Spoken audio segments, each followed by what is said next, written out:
حضرت علی رضی اللہ عنہ سے مروی ہے کہ جناب رسول صلی اللہ علیہ وسلم نے ایسے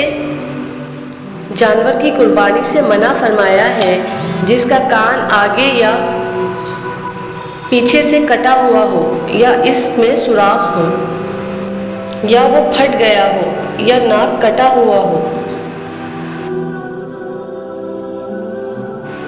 عبد الرحمن بن ابی لیلی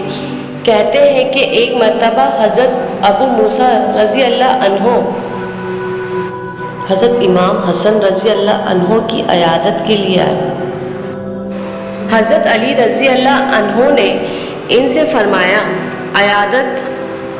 کی نیت سے آئے ہو یا اس کے بیمار ہونے پر خوشی کا اظہار کرنے کے لیے آئے ہو؟ انہوں نے کہا کہ میں تو عیادت کی نیت سے آیا ہوں۔ حضرت علی رضی اللہ عنہ نے فرمایا، اگر واقعی عیادت کی نیت سے آئے ہو تو میں نے نبی صلی اللہ علیہ وسلم کو فرماتے ہوئے سنا ہے کہ جب کوئی شخص اپنے کسی مسلمان بھائی کی عیادت کرتا ہے تو وہ جنت کے باغات میں چلتا ہے یہاں تک کہ بیٹھ جائے۔ اس کے بیٹھنے پر اللہ کی رحمت اسے ڈھانپ لیتی ہے،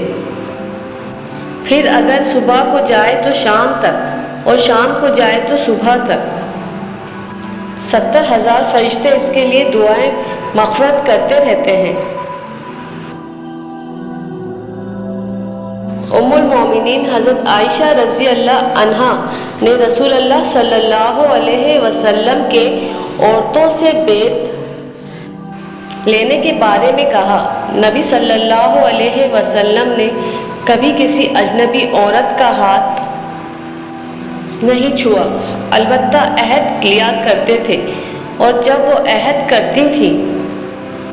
آپ صلی اللہ علیہ وسلم ایسے فرماتے،